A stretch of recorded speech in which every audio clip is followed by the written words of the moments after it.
শুভ সন্ধ্যা বন্ধুরা, তোমাকে সবার কি অবস্থা? এই দাও আমরা কত বড় এক কাঁঠাল নিয়ে বসে গেছি। আমাকে সজলকে বাড়ি বাগানে মেলা কাঁঠাল গাছ আছে, সেই কাঁঠাল গাছে অগণিত কাঁঠাল। আর এই কাঁঠাল যে সময় পাকা শুরু করে সেই সময় কিটা গন্তে খাবে কেউই গতি পারে না, এত কাঁঠাল হয় যে খাইয়ে পারা যায় না। মোটামুটি সবাই দিয়ে দিয়েও কাঁঠাল খাইয়ে দেয়, ফেলাই দিতে হয়। তাই যাই হোক, এই বছরে প্রথম কাঁঠাল আমরা খাচ্ছি। তোমরা কি এই বছরে কেউ কাঁঠাল খাইছো কিনা অবশ্যই জানাবা। আর কাঁঠাল খাতি এই সময় কিরাম স্বাদ, বৈশাখ মাসের শেষের দিকে এই প্রায় শেষ। এখন মোটামুটি ঝড় বর্ষা বৃষ্টি কাদা শুরু হয়ে গেছে, আর কাঁঠালও পাওয়া শুরু হয়ে গেছে। তা এই বছরে আমাকে প্রথম কাঁঠাল খাওয়া, সন্ধ্যার সময় সজলকে বাড়ি গেলাম, ঘুরতে ঘুরতে ঘুরতে যায় দেয় কাঁঠাল একটা পাইয়ে গেছে। যে কথা সেই কাজ, দেবব্রত কাঁঠালটা বাইরে এমনি ভাঙা ভাঙা শুরু হয়েছে, ভাঙে মোটামুটি সজল আর আমি বসে গেছি সাড়ে সাথে সাথে সজলের ঘরে।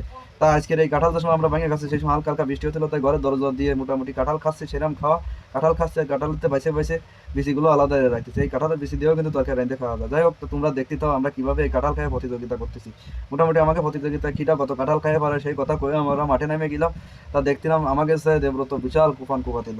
মোটামুটি সজল আর আমি দেবব্রতর সাথে খাইয়ে পাতিলাম না। দেবব্রত এমনি মাঝে মধ্যে কিছু খাতে চায় না, তারপরেও একটু খায়। যাই হোক, ভিডিওটা যদি ভালো লাগে তাহলে লাইক কমেন্ট করে নে। যাবার পরবর্তী কোনো ভিডিওতে টাটা, বাই বাই।